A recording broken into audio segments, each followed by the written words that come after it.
예수님께서 태어나신 곳은 베들레헴이지요. 그리고 예수님께서 성장하신 곳은 나사렛이십니다. 그리고 예수님이 주로 사역하신 곳은 가버나움 지역이라고 하는 것입니다. 이 갈릴리 호수를 끼고 있는 다 시골입니다. 아주 깡촌입니다. 전부 다가.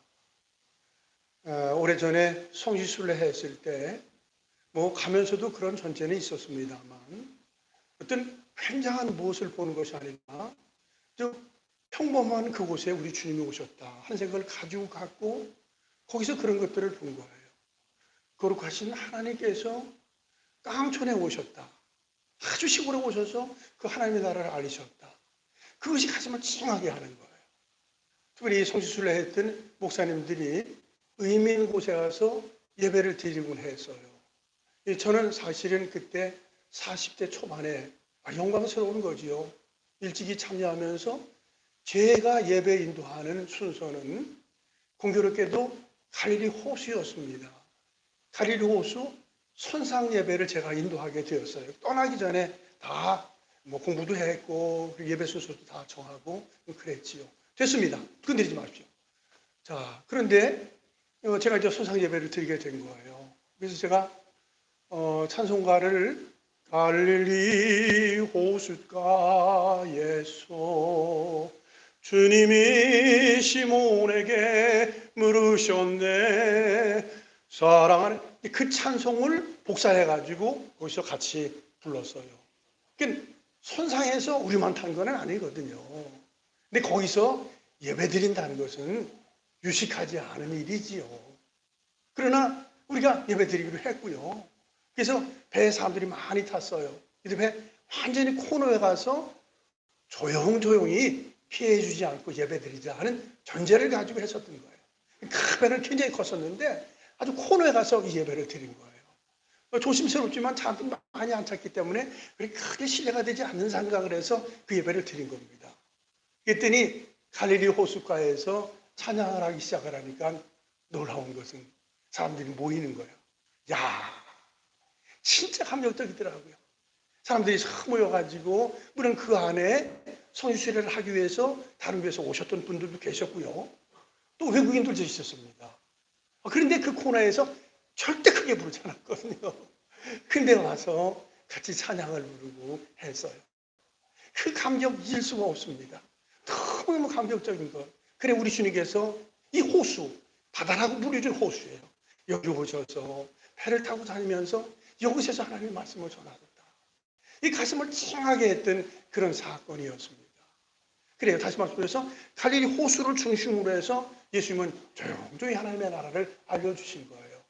그리고 지난주에 말씀드렸지만 예수님의 사역이 1차 사역이 가버나움이라고 하는 지역, 갈릴리 호수 옆이고요. 거기서 하셨던 거예요. 거기서 놀라운 일들을 하신 거지요. 그리고 나서 예수님이 성장하신 나사렛에 가셨습니다. 나사렛에 가셨습니다. 나사렛에 가셨는데 거기서 그저 가시면서 얼마나 마음에 뜨거움이 있었겠어요. 내가 고향과 같은 곳이지요. 거기 가서 하나님 나라를 전한다. 가슴이 막 뜨거움이 있었을 것 같아요. 거기 가서 회당에서 말씀을 전하는데 말씀이 감동적 아닙니까? 그러면 듣는 사람들이 야, 이게 어떻게 된 것인가? 이게 도대체 어디서 배운 것이냐? 누구를 통해서 배운 것이냐? 참 놀랐다. 그리고 큰 감동을 받았습니다. 그랬는데 이어서 사람들의 생각이 바뀌기 시작을 하는 거예요. 저 사람 마리아의 아들 아니야. 저 사람 목수이라 되는 그 사람 아니야. 그리고 우리 동네 사람인데 여기 남자 동생도 있고 여자 동생도 있는데 저 사람. 그러면서 그들이 예수님을 어떻게 하기 시작하려는 건 배척을 했다는 거예요. 그렇잖아요. 우리 동네에서 태어나셨는데 도대체 저것은 사람이 전하는 말씀이 아니다. 다른 성경에 나올 때처럼 예수님이 전하신 것은 석유원과 같은 지식을 전하는 것이 아니라 그 안에 감동이 있었고 은혜가 있었거든요. 그 말씀을 들으면서 우리 동네에 하나님의 아들이 오시다니 이 얼마나 영광스러운 것인가. 그리고 사실 대환영을 해야 되는 거지요. 그런데 안다고 하는 그것 때문에 예수님을 배척을 하셨습니다. 참 안타까운 것이지요. 이게 우리에게 던져주는 게 굉장히 많은 것들이 있는 거예요. 우리가 신앙생활 하면서 뭘 좀 안다고 하는 건 그것이 영적 깊이를 더하는데 굉장히 결정적으로 손해를 끼치는 경우가 있습니다. 알아도 확실하게 분명하게 아는 그런 것들이 우리에게 참 필요한 것입니다. 그래서 예수님께서 나사렛에서 더 이상 말씀을 전할 수가 없었습니다. 그리고 나사렛에 환자들이 많이 있었지만 소수의 사람들에게 손을 얹고 안수해서 낫게끔 하셨고 거기를 피신할 수밖에 없었던 거예요. 떠날 수밖에 없었습니다. 그리고 이곳저곳 다니면서 쭉 주의 말씀을 전하시고 오늘 말씀은 여리고라는 지역까지 가게 된 겁니다. 여리고라는 지역은 지역적으로 쭉 밑으로 있는 거예요. 뭐 성실히 안 해도 뭐 성실히 해도 그런 지역을 잘 알 수는 없습니다만 지도를 보면 어느 정도 이해가 생기게 되죠. 근데 지도를 보게 되면은 요단강 갈릴리 호수가 있고 그리고 요단강이 쭉 또 다시 이어져요. 그래서 그 물이 사해 바다로 다 쭉 들어옵니다. 더 이상 나가지 않기 때문에 뭐 물이 갇혀 있는 곳이 있는데 죽었다. 죽은 물, 사해 물 이렇게 얘기한다고 하지요. 그리고 그 주변이 여리고가 있는 거예요. 그래서 이 사람이 애굽에서 400년 살다가 그리고 출애굽을 하지요. 그리고 광야길을 건너면서 가나안 땅에 들어가는데 첫 번째 들어갔던 지역이 여리고였지 않습니까? 그래서 여호수아 말씀 가운데 보면은 이스라엘 민족이 여리고로 쭉 진입하게 되니까는 이스라엘 사람들로 말미암아 여리고의 문 굳게 닫혔고 출입하는 사람이 없었더라. 거기가 거기예요. 그게 뭐 이스라엘 사람들이 왔고 점령한다는 얘기 듣고 문 못 열게 하는 거예요. 나갔다가 못 들어온다. 나간 사람도 못 들어온다. 꽉 닫아버린 거예요. 이 사람들 막기 위해서.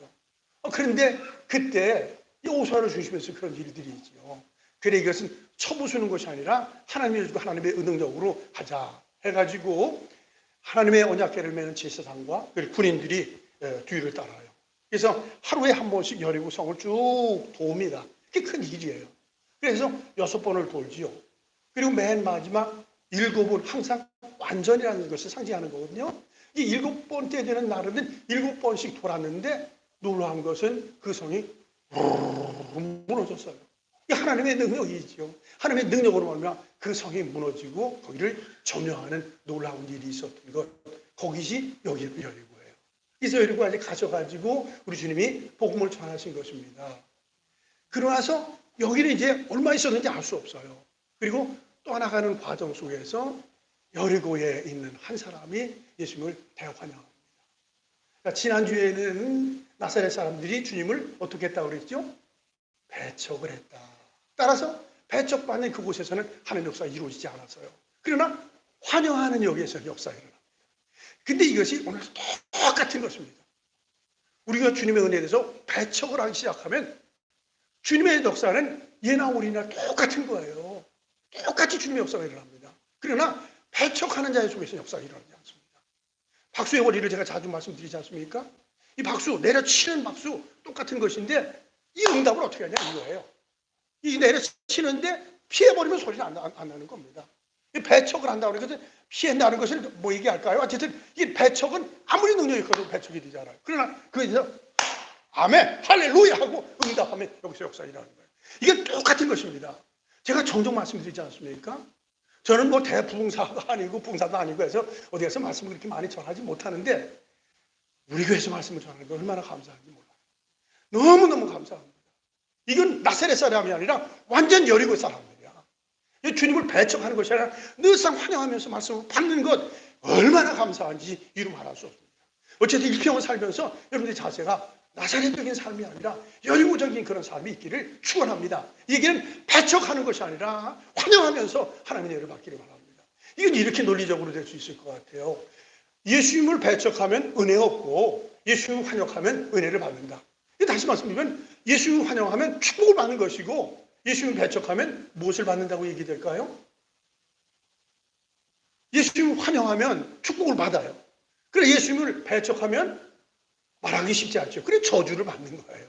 저주를 받는 겁니다. 어쨌든 우리가 중심으로 주님을 환영하며 주님을 받아들이는 그런 일들이 있어지기를 바라요. 자, 사무엘상 말씀을 보면 감격적인 얘기입니다. 사무엘이라는 사람은 사실은 제사장 가문과 아무런 관계가 없는 집이에요. 하나라는 사람이 자식도 안 하고 간절히 기도해서 자식을 얻었는데 하나님 앞에 바치게 되지요. 근데 그 아이가 놀라운 일을 일어나가요. 근데 그 당시에 제사장은 엘리 제사장이었습니다. 근데 엘리 제사장이었는데 그 아드님이 두 분이 계셨어요.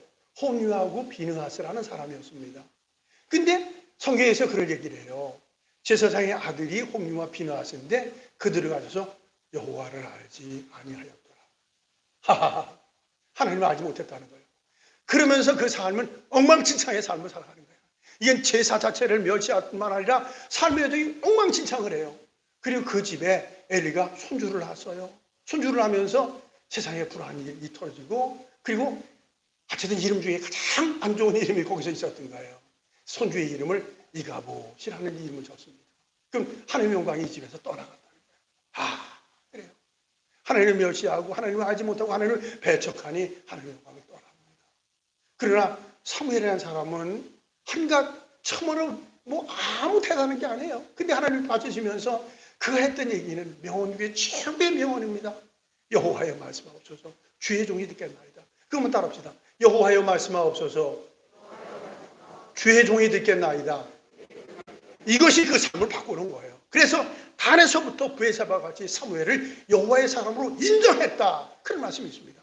이 단이라는 것은 제주도에서부터 저 백두산까지 사무엘이 다 하나님의 사람으로 인정을 받았는데 그 결정적인 것이 여호와의 말씀하옵소서 주의 종이 듣겠습니다. 그것이었습니다. 오늘도 똑같은 것입니다. 우리가 이런 은혜를 잡고 이런 사모하는 마음을 가지고 나가면 우리 모두가 사무엘처럼 되는 거예요. 하나님의 사람처럼 되어지는 것입니다. 그러나 주님을 배척하면 나사렛이 그렇지 않았습니까? 아니 엘리의 제사장들이 그렇지 않았습니까? 이가봇 하는 거예요. 하나님의 영광이 다 떠납니다.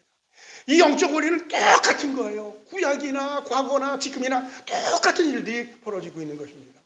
근데 여기 과정을 보면 이런 드라마가 세상에 어디 있겠습니까? 여러분들이 읽기 잘하는 말씀입니다. 그래 이건 드라마틱하게 꾸민 것이 아니라 이 사건이 있었던 겁니다. 있었던 것을 말씀하셔서 기록하는 것입니다. 자, 말씀을 보면은요, 46절, 같이 한번 읽죠. 시작. 그들이 여리고에 이르렀더니 예수께서 제자들과 허다한 무리와 함께 여리고에서 나아가실 때에 디모데의 아들인 맹인 거지 바디메우가 길가에 앉았다가, 여리고에서 사역을 하시고 예수님이 가시는데 많은 사람들이 따랐어요. 근데 많은 사람 따른 것은 추측하는 거지요. 예수님의 말씀을 듣기 위해서 다른 사람도 있고, 병 고침을 받은 사람도 따라서 있고, 병을 고치기 위해서 다른 사람이 있고, 뭐 어떤 기적을 일으키나 하는 것을 보기 위해서 다른 사람도 있고, 어쨌든 예수님이 가는 곳마다 많은 사람들이 따르기 시작을 했습니다. 그런데 거기 이제 여리고성을 빠져나가는데 길가에 바디메오라고 하는 사람이 앉아 있었습니다. 근데 바디메오가 두 가지의 특징이 나오네요. 어떤 모습이었습니까? 바디메오라는 것은 일단 맹인이었다는 거예요. 시각장애인이었다는 거예요. 근데 시각장애인이면서 무슨 일을 했다고요? 거지했다는 거예요. 시각장애인이라고 가난하고 생각하는데요. 나하고 아주 친한 친구가 맹인 교회를 해요. 그 교회가 우리보다 훨씬 더 부자야. 진짜 잘 사는 거예요. 우리보다 훨씬 더 부자예요.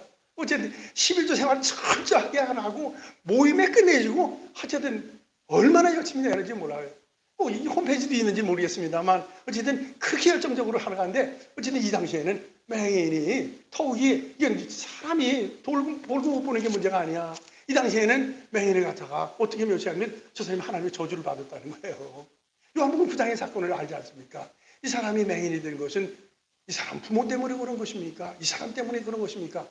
쓸데없는 소리들 했잖아요. 근데 그게 그 당시에 있었던 게 얼마나 힘들어요. 거기다가 돈벌이 없으니까 거지를 한다. 얼마나 힘들어요. 근데 이 사람이 어쨌든 거지를 할 바에는 많이 벌어야 되니까는 여리고를 출입하는 길목에 앉아 있었던 것 같아요. 그래서 오가는데 길목을 딱 접어가지고 한 분만 주세요. 나 배가 고프거든요. 연습하는 거거든요. 그게 다. 연습하면서 도와주세요. 뭐 이런 식으로 한 거예요. 그런데 지나가는데 느낌이 딱 다른 거예요. 이 사람들도 굉장히 많이 지나가고. 근데 그랬을 것 같아요. 이 사람이 오랫동안 했을 것 같은데 하면은 다 수입을 계산이 됐을 것 같아. 또박또박 혼자 지나가는 소리가 들릴 거 아니에요. 그 사람은 얼마 정도 주고. 둘이 또박또박 가게 되면 체면 때문에 얼마나 더 주고. 뭐 더 많은 사람은 별로 아니고 무리는 장사가 별로 안 됐을 것 같아요. 그래가지고 그런 느낌을 가지고 사람이 쭉 지나가는데 느닷없이 딴 곳에 물어봤습니다. 근데 여기서는 이렇게 나사렛 예수가 지나가신다는 게 딱 듣습니다. 그게 번쩍 열린 거야. 나사렛 예수가 들어가신다니 그분에 대해서 들은 거죠. 여기 보면은 나사렛 예수가 들어갔더니 그들이 말을 딱 바꿔가지고 외치기 시작을 합니다. 다윗의 자손이여 나를 불쌍히 여기소서. 같이 한번 따라합시다. 다윗의 자손이여 나를 불쌍히 여기소서. 야, 이 세상에 어떻게 이런 얘기를 여기서 합니까? 다윗의 자손 나에게 돈 좀 주세요. 한 푼 좀 주세요. 아니라 다윗의 자손이여 나를 불쌍히 여기소서. 나를 근본을 치유해 주십시오. 여기 와서 사역하면서 들었던 것 같아요. 다윗의 자손 예수님이 나사렛 예수이신데 그분을 만나면 인간이 가지고 있는 근본 문제를 해결된다. 내가 그분을 만난다. 다윗의 자손 예수여 나를 불쌍히 여기소서. 뭐라 이분이 마태복음 1장 1절을 암송을 했는지 몰라요. 아브라함과 다윗의 자손 예수 그리스도의 세계다. 그것을 암송을 했는지 모르는데 어쨌든 나사렛 예수는 너희들에게는 나사렛 사람들은 밀어붙였지만 내게는 구주다. 내게는 다윗의 자손이다. 메시아다. 구원의 주님이다. 그러면서 나를 불쌍히 여겨서 외치기 시작을 합니다. 참 아름다운 일이에요. 사람들에게 여기 이제 눈이 열려지는 일이 있는데 우리가 꼭 필요한 것이 영적인 안목입니다. 주님을 주님으로 안다고 하는 것, 신앙한다는 것, 이게 우리의 삶을 바꿔놓는 겁니다. 성경에 보십시오. 성경에 보면은 모세가 출애굽의 영웅이에요. 영웅인데 모세는 120살에 하나님의 부르심을 받지요. 40으로 살아가요. 근데 40중에는 애굽의 궁궐에서 궁중교육 최첨단의 교육을 받습니다. 그 쫓겨나요. 광야에서 미디안 광야에서 40년 동안 양치기 하죠. 그러다가 나이가 80이 된 겁니다. 80이 돼가지고 호렙산으로 양을 끌고 갔는데 불이 타기 시작을 하는 거예요. 아니 불이 타는데 타면은 재가 나와야 되지 재가 나오질 않는 거야 이게. 아니 도대체 뭐야? 불은 홀로 타고 있는데 왜 재가 나오질 않아? 이게 도대체 어떻게 된 건가? 그랬더니 하늘에서 음성이 들려지는 거예요. 야 모세야, 내가 서 있는 땅은 거룩한 땅이다. 너 발에서 신을 벗으라. 할렐루야. 살아계신 하나님을 만나게 되는 겁니다. 그리고 내 백성을 이끌어라. 주의 말씀을 듣습니다. 그 과정 속에서 40년 내내 그에게 이루 말할 수 없는 고통을 당했습니다. 이끌면서 돌에 맞아 죽을 고비를 수도 없이 넘겨요. 그러나 그 길을 걸어가요. 왜? 살아계신 주님을 만났기 때문에, 주의 음성을 들었기 때문에 그런 것입니다. 오늘 우리가 신앙생활하는데 어려운 것은 사실 주님을 구체적으로 만나지 못했기 때문에 어려운 것이지, 주님을 확실하게 분명히 만나면, 주님이 나를 돕는 것을 믿으면 얼마든지 힘있게 인생을 살아갈 수 있습니다. 주님 만나는 것, 그것이 그렇게 소중한 거예요. 자, 또 한 사람 얘기를 하지요. 베드로 같은 경우입니다. 베드로가 예수님을 만나게 되고, 사실은 예수님 만났을 때 놀라운 만남은 있었습니다만, 그래서 3년 훈련을 받고 나서였었어요. 나서 예수님이 가이사랴 빌립보 지역에서 3년 동안 교육을 다 시키고 나서 졸업하기 전에 논문을 내잖아요. 구술시험을 냈어요. 구술시험은 사람들이 인자를 누구라 하더냐 했더니 사람들이 한 얘기를 쭉 하지 않습니까? 그것을 사람들이 얘기하는 것이고, 너희들 나를 통해서 3년 동안 교육을 받는데 너희는 나를 누구라 하느냐? 그랬더니 그때 저요. 베드로가 얘기했죠. 마태복음 16장 16절에 같이 한번 하죠. 시작. 주는 그리스도시요 살아계신 하나님의 아들이십니다. 다시 한번. 주는 그리스도요 살아계신 하나님의 아들이십니다. 주는 그리스도시요 살아계신 하나님의 아들입니다. 야, 이 고백을 하는 거예요. 그랬더니 바요나 시몬아 복이 있도다. 내 이름 바꾸자. 너 베드로다. 내가 너에게 천국 열쇠를 준다. 그리고 천국 열쇠를. 그것이 바로 그 신앙의 고백이 하나님 나라에 들어갈 수 있는 일이 되는 것입니다. 그것입니다. 올바로 주님을 만나고 주님을 통해서 올바른 이해가 있을 때 인생에 놀라운 변화가 일어나고, 그것 때문에 하나님 나라에 가게 되는 놀라운 일들이 있게 됩니다. 자, 이 시각장애인 이 사람 예수님을 딱 만나면서 딴 사람들을 아직도 따라다니면서 나사렛 예수래요. 이미 12명의 제자가 선택된 거거든요. 베드로가 이런 고백을 하지만은, 그러나 사실 예수님의 제자 가운데 반신 반의한 사람들이 있었습니다. 나중에까지 그랬으니까요. 이스라엘을 회복할 때가 있다니까 그런 얘기 했잖아요. 그 얘기는 로마를 물리치고 이스라엘에 독립을 줄 때가 바로 이때입니까? 3년 내내 따르면서 몰랐던 거예요. 근데 이 시각장애인 예수님이 딱 지나가면서 들었던 거예요. 다른 사람들은 나사렛이라고 그런 얘기를 해요. 근데 이분은 다윗의 자손이다. 메시아다. 나의 구원자다. 내가 가지고 있는 근본의 문제를 해결할 수 있어. 믿는 믿음 안에서 소리를 지르기 시작을 합니다. 자, 그랬더니 보십시오. 47절 나사렛 예수시라는 말을 듣고 소리질러 이르되 다윗의 자손 예수여 나를 불쌍히 여기소서 하거늘. 48절 같이 한번 읽죠. 시작. 많은 사람이 꾸짖어 잠잠하라 하되 그가 더욱 크게 소리질러 이르되 다윗의 자손이여 나를 불쌍히 여기소서 하는지라. 많은 사람이 지나가는 사람들이었어요. 아까 얘기처럼 여러 종류의 사람들이 있지 않았습니까? 그 사람이 얘기하기엔 조용히 좀 해. 어른 지나가는데 왜 떠들어? 시끄러! 그리고 했어요. 그 말을 들으면서 얼마나 그 사람이 섭섭했겠어요. 그런데 그 얘기를 듣고 나서 내가 지금 놓치면 안 되는데 너희들이 쓸데없는 소리라도 나는 주님 구체적으로 만나야 된다. 주님, 지금 내가 이때를 놓치면 언제 내 주님을 만나? 그리고 주님을 향해서 더욱 부르짖습니다. 여러분 아시지 않아요?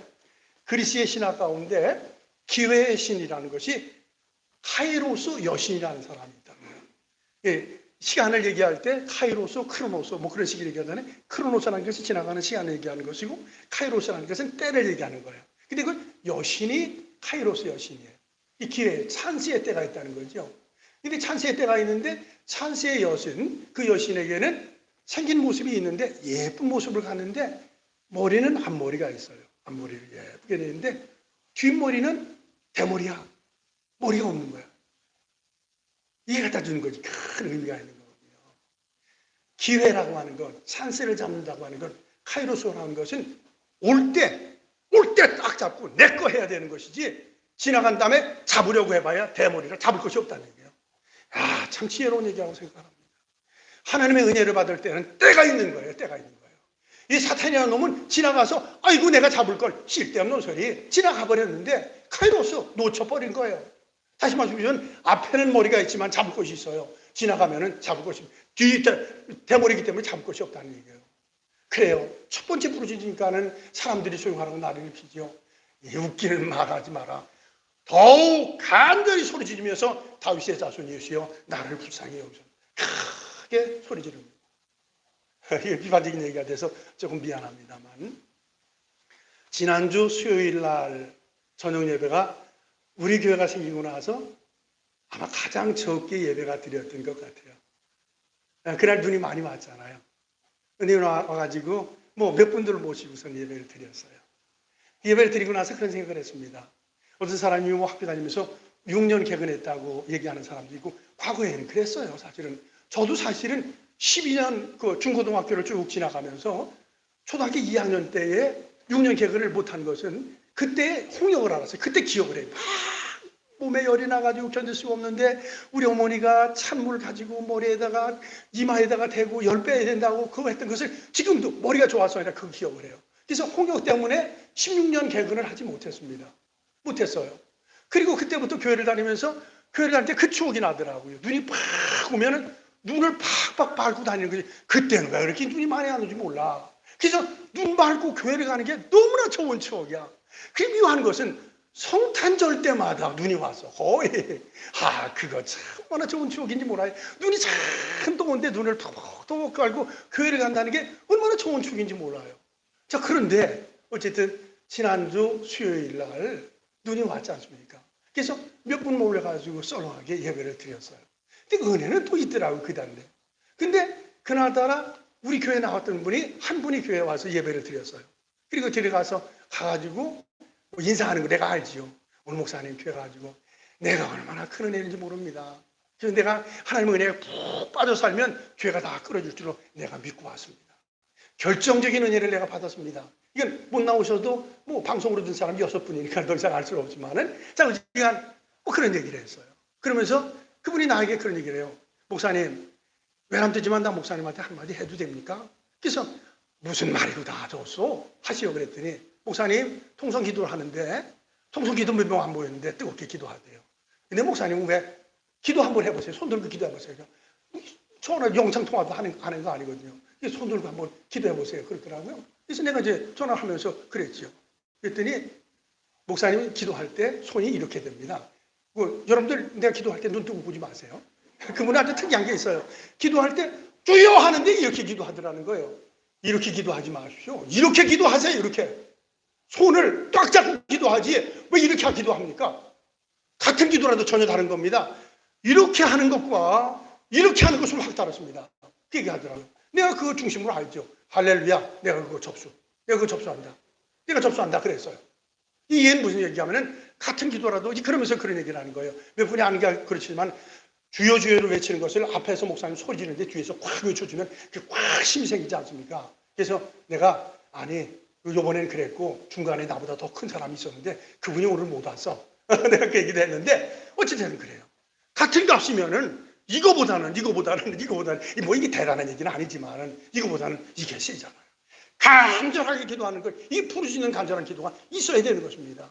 그렇잖아요. 이 말씀 자 같이 한번 읽어요. 이건 늘 붙여놓는 건데 같이 한번 읽어요. 시작. 너는 내게 부르짖으라. 내가 내게 응답하겠고 내가 알지 못하는 크고 비밀한 일을 내게 보이리라. 할렐루야.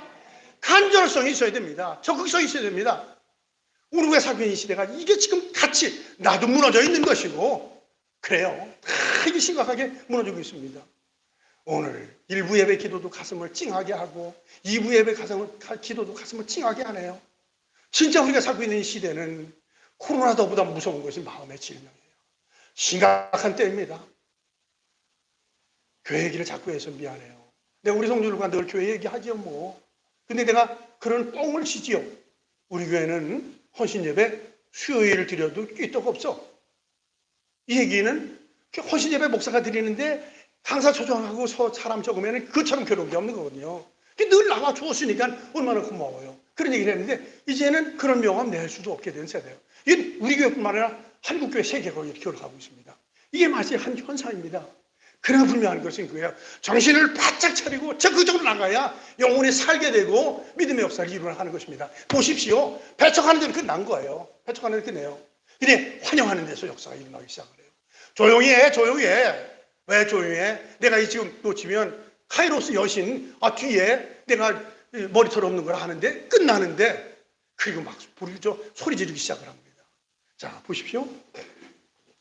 48쪽면 많은 사람이 꾸짖어 잠잠하라 하되 그가 더욱 크게 소리질러 난리 난 거지요. 무슨 얘기야 주야 주여 막 이런 식이 됐던 거지요. 더욱 크게 소리질러 이르되 다윗의 자손이여 나를 불쌍히 여기소서. 나를 불쌍히 여기소서. 그래요. 사람이 이 땅을 살면서 사람에게 불쌍히 여김을 받으면 속된 말이죠. 쪽팔려요. 사람에게 불쌍히. 그처럼 불쌍히 진짜 불쌍한 거예요. 사람에게 불쌍히 여김을 받으면 안 돼요. 특별히 믿음의 사람은 더 그렇습니다. 그러나 하나님 앞에서는 정말로 불쌍히 여김을 받는 거예요. 주님이 나를 돕지 않으면 나는 살아갈 길이 없습니다. 주여 나를 도와주셔서 이런 간절함이 있어야 되는 것입니다. 빌리그레암 얘기 여러분들 하라 하지 않습니까? 1974년도에 여의도에 와가지고 100만 명 모여놓고 설교를 했고 우리 집사님 거기서 참여했다고 그러더라고요. 나 그 집사님 못 봤는데 저도 그때 거기 참여를 했어요. 100만 명 모여서 집회를 했는데 그분도 우리 수요일날 교회 나왔던 것처럼 기도할 때 눈을 뜨고 본 사람이 있더라고요. 이제 집회를 하면서 기도를 쭉 하는데 어떤 분이 빌리그레암 목사님이 어떻게 기도하나 영성의 대가니까는 그래서 눈을 뜨고 기도하는 걸 봤다는 거예요. 그때 다른 사람들이 다 여기 강사님이 쭉 있으니까는 앉아가지고 기도하는 거예요. 근데 빌리그레암 목사님이 다 같이 기도합시다 했더니 쭉 앉아서 엎드리더래. 바닥에 엎드리더래. 와, 아니 100만 명을 모여놓고 설교하는 사람인데 바닥에 엎드려. 그분이 나는 눈 안 떴어요. 근데 그분이 그 얘기를 하는 거예요. 그래 나도 거기서 그때 똑같은 자리에 있었는데 그 말씀의 변화가 놀라웠던 것은 딴 데 있었던 것이 아니구나. 정말로 이 간절성, 적극성이 역사를 이루어갔구나 하는 것을 볼 수 있었습니다. 물론 우리가 부흥사는 아니에요. 우리가 목회자는 아닙니다. 그러나 똑같은 것은 이렇게 간절과 적극성이 있는 사람이 하나님의 은혜를 체험한다. 그 사실을 분명하게 지금 말씀하고 있는 것입니다. 자, 그러면서 보십시오. 49절 예수께서 머물러 서서 그를 부르라 하시니 그들이 그 맹인을 부르며 이르되 안심하고 일어나라. 그가 너를 부르신다. 그러면서 예수님이 가던 길을 발을 멈추기 시작합니다. 무엇이 예수님의 발을 멈추게 한 거예요? 앞에 빨간 신호등이 있었던 건 아닌 것 같으네. 누가 지나간 건 아니에요. 이 사람의 간절한 부르심이 예수님의 발걸음을 멈췄습니다. 오늘도 그렇습니다. 주여 나를 도와주소서. 나를 불쌍히 여기소서. 거기에 주님의 관심이 가는 거예요. 주님의 생각을 거기에 머무르게 하는 것입니다. 자, 이것을 볼 때마다 사실은 다음 주에 설교는 설교가 다 비슷한 거예요. 배척받으시는 주님, 환영하시는 주님. 다음 주에는 한 번 더 하고 싶은데 더 환영받는 주님 그렇게 한번 정해봤어요. 정해봤는데 어쨌든 이 간절한 부르짖음이 예수님의 발걸음을 멈추게 합니다. 오늘도 우리가 주님을 이렇게 간절하게 부르짖으면 똑같은 거예요. 주님의 발걸음을 잡을 수 있습니다. 거기서 문제가 해결되는 놀라운 요소가 이르게 됩니다.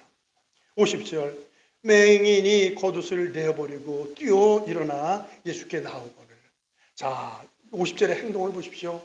맹인이 하는 것은 제일 첫 번째 어떻게 했다고요? 겉옷을 버렸다는 거예요.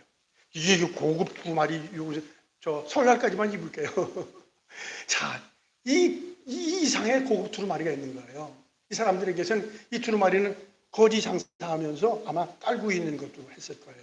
그리고 날씨가 추게 되면 이거를 덮기도 하는 겁니다. 물론 외출할 때 입기도 하는 거예요. 이건 재산이에요. 큰 재산입니다. 큰 재산이에요. 돈이 나가는 재산이에요. 딱 벌어버리는 거예요. 그리고 나서 겉옷을 해버리고 벌떡 일어납니다. 그리고 예수님 향해서 어떻게 했다고요? 뛰어갔다는 거예요. 달려갔다는 거예요. 보세요. 시각장애인은 아무리 운동신경이 좋아도 더듬더듬해요. 어쩔 수 없어요. 어쩔 수 없지. 아무리 운동신경이 좋아도 그렇게 못 뛰는 거예요. 근데 이 사람은 확 떠버리고 예수님 앞에서 막 뛰어가는 거예요. 절호의 찬세를 놓치면 안 된다. 이 사람이 속된 말이죠. 팔자 고치는 사람입니다. 팔자 고치는 사람입니다. 달려가는 거예요. 달려가면서 그러면서 보십시오. 맹인이 겉옷을 내어버리고 뛰어 일어나 예수께 나오거늘 예수님이 침착하게 묻습니다. 51절 같이 한번 읽죠. 시작. 예수께서 말씀하여 이르시되 내게 무엇하여 주기를 원하느냐. 맹인이 이르되 선생님이여 보기를 원하나이다. 예수님은 늘상 이런 질문을 하세요. 예수님 다 아십니다. 아시는데 질문하는 거예요. 질문은 생각을 다시 한번 이끌어 나가는 거예요. 저도 못하는 설교지만 종종 질문하잖아요. 제가 꼭 몰라서 물어본 건 아닙니다. 생각을 다시 이끌고 싶어서 질문을 하는 거예요. 너 왜 그러냐? 너 무엇하여 주기를 원하느냐? 그랬더니 답 시원하게 하네요. 어떻게 하기를 원한다고요? 보기를 원합니다. 다시 말해서 눈뜨기를 원합니다. 그런 얘기예요. 근데 요거를 쉬운 번역, 읽지요. 제가 읽지요. 늘 있습니다. 근데 여기는 단어 하나가 더 붙였는데 다시 보게 하소서 그랬어요. 다시 보게 하소서. 이 의미를 굉장히 변화시키는 겁니다. 이 보게 하소서라는 것은 장애인들은 그럽니다. 장애인은 태어나면서 시각에 장애를 가지고 나는 사람이 있어요. 그러면 중도 실명자가 있습니다. 이 사람은 다시 보게 되는 중도 실명자예요. 아예 태어나면서 시각 장애를 가진 사람은 그렇게 산답니다. 뭐 제가 친구도 시각 장애인 설교를 하고 우리 교회도 뭐 한 10여 년 전에는 시각 장애인들이 나오지 않았습니까? 근데 그 가운데 고통을 당한 사람이 중도 실명자예요. 그 가운데 한 사람이 비교적 잘 나갔던 사람이요. 요리사 출신이었는데 호텔에서 주방장을 하고 그랬답니다. 그래서 돈도 많이 벌었대요. 맛에 대해서 얼마나 유명한지 몰라요. 얼마나 까다로운지 몰라. 이 맛은 다 혀에서 느끼는 거기 때문에 입맛을 그렇게 찾아요. 근데 그분이 시각에 장애가 오면서 눈을 고치려고 자기가 있는 재산들 다 팔아버린 거예요. 그래서 가정도 파괴가 되었습니다. 그래서 이럴 바에는 살아서 뭐 하는가. 죽어야 됐다. 자살을 몇 번씩 시도했는데 죽을 수가 없었다는 거예요. 그 심정을 이해합니다. 중도의 눈이 딱 막혔을 때 얼마나 고통스럽겠습니까? 이건 똑같아요. 영적인 안목도 그렇습니다. 영적으로 완벽한 사람, 눈을 영 안에 열어보지 않은 사람들은 이제 단순하게 나도 영적인 세계를 좀 봤으면 하는 수준의 생각을 가지고 있습니다. 그러나 영적인 음성을 들었던 사람, 영계의 눈이 열렸던 사람들은 우리가 살고 있는 시대는 이 말세에 분명한 거예요. 굉장히 운탁하고 어두운 시대를 살아가고 있습니다. 답답하지요. 답답하지요. 그래서 이 사람처럼 그렇게 돼요. 주여 나의 눈을 열어서 다시 보게 하옵소서. 이런 간절한 마음이 일어나게 됩니다. 근데 이 사람이 이렇게 외치기를 하는 거예요. 뭘 원하느냐? 나를 다시 보기를 원합니다. 라고 얘기해요. 그랬더니 52절 같이 한번 읽으시죠. 시작. 예수께서 이르시되 가라. 내 믿음이 너를 구원하였느니라 하시니 그가 곧 보게 되어 예수를 길에서 따르리라. 자, 간절성, 주님을 향한 대환영이었습니다. 그래, 내 소원이 그거냐. 가라. 너 구원받았다. 내가 다시 보게 되리라. 눈이 확 열리는 놀라운 것이 일어나요. 근데 여기 보면은 그렇잖아요. 예수께서 이르시되 가라라고 얘기해요. 가라라는 얘기는 그래, 너 그저 전에 왔었는데 그 자리로 가라. 그 들컷 깔아놓고서는 한 푼 주세요. 거기 있지 않느냐? 거기 가라. 그 얘기 아니지요. 아마 이때 얘기면은 너희 집에 가서 네 눈에 널린 것, 네 친구들에게도 알려주기 위해서 가라. 그랬을 것 같습니다. 그런데 이 사람이 집에 안 가네요. 예수님을 따라다니면서 예수님을 쫓아가는 거예요. 그리고 자기 같은 사람이 있으면 조용히 해, 조용히 해. 왜 그래? 아니 그러지 마. 그리고 모셔오지 않았을까? 추측입니다. 언제든지 이 변화가 분명히 일어났던 사실입니다. 그래요. 어쨌든 신앙이라는 게 늘상 그런 것입니다. 이 똑같은 구약도 말씀드려도 마찬가지고 신약도 말씀드리고 오늘도 똑같은 영적인 세계는 다른 게 없어요. 똑같아요. 어쨌든 배척하면 주님 떠나시고요. 주님 떠나시면 그는 저주의 삶을 살아갑니다. 환영하면 주님 오시고 주님 오시면 거기서 축복을 받습니다. 주님 믿는데 적극적으로 이 시각의 장애인처럼 간절성과 적극성을 가지고 주님을 대환영해서 가족의 문제를 해결하고 하나님의 큰 역사를 체험하며 이루는 우리 모두가 되어지기를 축원을 합니다. 기도하죠.